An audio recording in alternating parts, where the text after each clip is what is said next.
네, 여러분 안녕하십니까. 11월 8일 수요일 아침 매일 성경 묵상 함께 나누겠습니다. 오늘은 욥기 5장 전체를 다루겠는데요. 1절에서 27절까지 말씀인데 제가 앞부분을 읽습니다. 너는 부르짖어 보라. 내게 응답할 자가 있겠느냐? 거룩한 자 중에 네가 누구에게로 향하겠느냐? 분노가 미련한 자를 죽이고 시기가 어리석은 자를 멸하느니라. 내가 미련한 자가 뿌리 내리는 것을 보고 그의 집을 당장 저주하였노라. 아멘. 한 절 더 읽겠습니다. 17절로 가보면요. 볼지어다 하나님께 징계받는 자에게 복이 있나니 그런즉 너는 전능자의 징계를 업신여기지 말지니라. 아멘. 오늘 본문의 내용을 중심으로 맞지만 틀린 말이라는 제목으로 말씀을 증거하겠습니다. 우리가 흔히들 참 어떤 사람이 우리 스스로도 어떤 잘못을 한 걸 알고 있는데 어떤 사람이 정확하게 지적할 때 근데 그 실린 감정에 따라서 우리가 받아들이기도 하고 당연히 맞는 말이고 내가 잘못한 것이지만 반감이 생길 때가 있죠. 그래서 어떨 때 우리가 그 맞는 말이긴 한데 그 나에게 적용하기에는 틀리다 뭐 이렇게 말할 수도 있고 맞는 말인데 기분이 나쁘다 이렇게 말하는 경우들도 있을 것입니다. 오늘 이 욥의 친구 엘리바스는 계속해서 어제 이어서 하나님은 인과응보 또 보응의 법칙에 딱딱 들어맞는 분이다. 이렇게 말은 맞는 말이지만 하나님이 때로는 이 욥의 이 경우에는 하늘의 천상의 회의를 통해 욥의 신앙을 자랑하면서 시작되었던 하나의 훈련과 또는 하나의 연단의 과정이라는 사실을 간과하고 있는 것이죠. 계속 엘리바스는 오늘 또 이 5장 전체를 통해 하나님의 징계로 그의 고통을 또 몸의 아픔을 자녀의 죽음을 재산이 수탈당한 것을 망한 것을 죄로 인한 징계로 단정하면서 계속해서 정의를 시행하는 하나님께 회개하고 회복의 은혜를 누리라고 계속 이야기합니다. 17절로 다시 가보면요. 볼지어다 하나님께 징계받는 자에게 복이 있나니 그런즉 너는 전능자의 징계를 업신여기지 말지니라.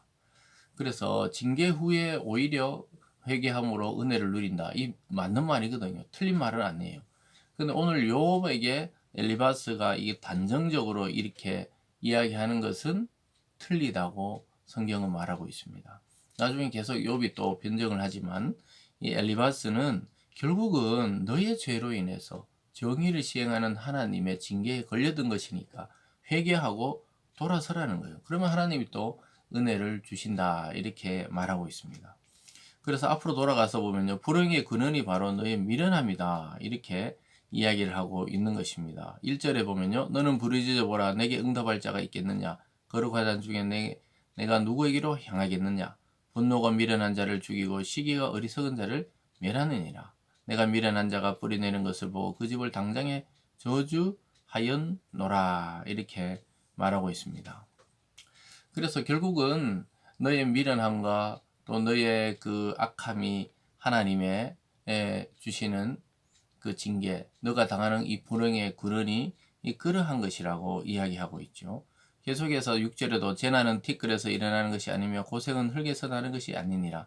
사람은 고생을 위하여 났으니 불꽃이 위로 날아가는 것 같도다. 그래서 욥의 탄식을 분노로 욥의 절망을 이 시기로 매도했습니다. 그래서 욥은 미련하고 어리석은 사람이라는 거예요. 욥이 하나님 앞에 이 탄식하는 걸 보고 하나님 앞에 분노하는 줄 알았어요. 욥은 뭐 절망적으로 정말 이러한 이 일을 당하는데 엘리바스는 이 하나님의 그 일에 대해 시기하는 것이다. 이렇게 생각했다는 것이죠. 자녀들이 비참해지고 재산을 다 잃은 어느 미련한 사람의 이야기를 통해 욥을 깨닫게 하려고 하고 있습니다. 이것이 다 맞는 말이에요. 엘리바스 말은 전부 다 틀린 말로 들리지 않습니다. 그러나 욥에게는 들어맞지 않는 이야기였어요. 그래서 우리가 어떤 자가 고난당하고 고통당하고 또 망할 때 함부로 말할 수 없는 게 이 하나님의 주권 안에서 일어나는 일일 경우에는 오히려 그렇게 지적하고 또 격려인 것처럼 하면서 상대의 마음을 아프게 하는 그러한 잘못을 오히려 저지르는 수가 있는 것이죠. 8절에도 보면요. 나라면 하나님을 찾겠고 내 일을 하나님께 의탁하리라. 하나님은 헤아릴 수 없이 큰 일을 행하시며 기이한 일을 셀 수 없이 행하시나니. 쭉 하면서 또 비를 땅에 내리고 낮은 자를 높이기도 하고 맞는 말을 계속합니다. 틀린 말을 하는 게 아니에요. 이때 더 얄밉고 또 욥 같은 경우에는 이러한 친구의 말이 자기 가슴을 짓누르고 오히려 상처받게 되는 것이죠. 그래서 엘리바스의 입장은 나라면 하나님을 찾겠다. 내 일을 하나님께 의탁하리라. 그러니까 이 엘리바스의 말에 욥의 입장을 헤아리는 태도가 없어요. 왜냐하면 욥은 하나님께 탄식하고 토로하고 하나님께 엎드려 예배하고 그 망하는 중에도 입술로 하나님을 욕하지 않고 이랬던 자인데 이 사람은 자기 수준으로 자꾸 욥을 끌어내리고 있는 것이죠. 그래서 나라면 하나님을 찾겠다. 참 기가 막힐 일이죠. 하나님께 간구하고 탄식하는 이 욥의 자세, 욥의 입장을 전혀 이해하지 못하는 자의 말이라고 할 수 있겠습니다.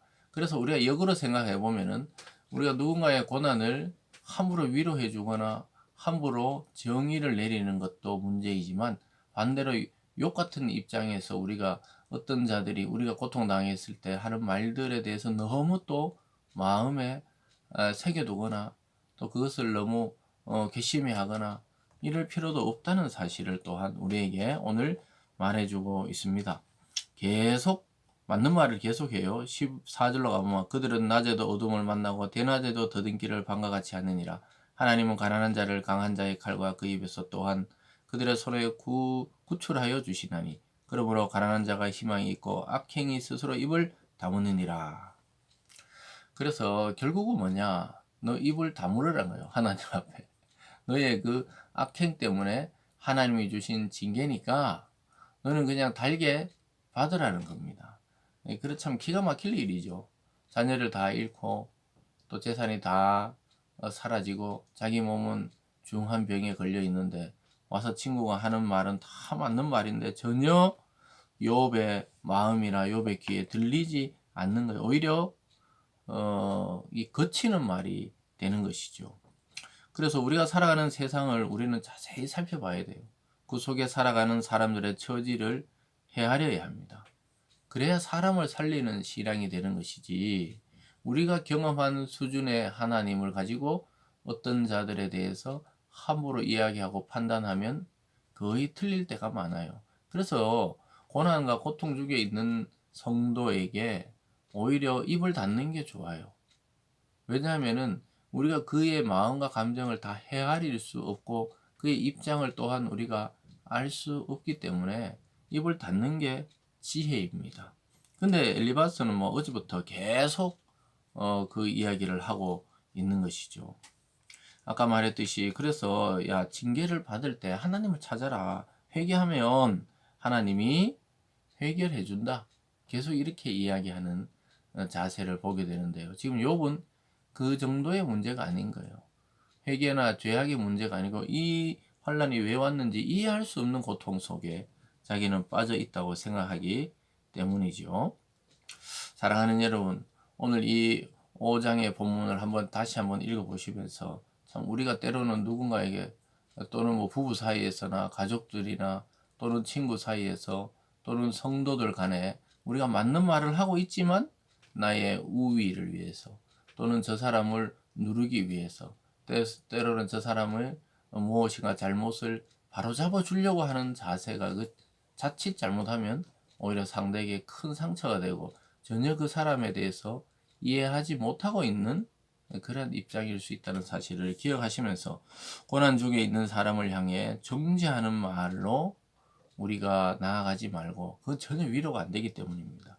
그래서 언어적인 폭력이 될 수도 있기 때문에 오히려 묵묵히 기다려 주는 거예요. 그가 먼저 말하고 정의를 내리고 그가 이 원인이 무엇인지 말할 때까지 때로는 기다려 줄 아는 그러한 삶의 자세가 필요한 것입니다. 기도하겠습니다. 사랑의 하나님 아버지, 맞는 말이 다 상대에게 위로가 되는 것이 아니라 때로는 침묵하고 손을 잡아주고 그저 같이 눈물로 기도해 줄 때 오히려 고통받는 자와 함께하는 것이 된다고 말씀하고 있습니다. 하나님, 우리의 짧은 지식과 경험으로 타인을 재단하지 않도록 우리의 입술과 생각을 넓혀주시고 또 적절한 삶의 그런 태도를 취할 수 있는 지혜를 허락하여 주시옵소서. 감사드리며 예수님 이름으로 기도드리옵나이다. 아멘.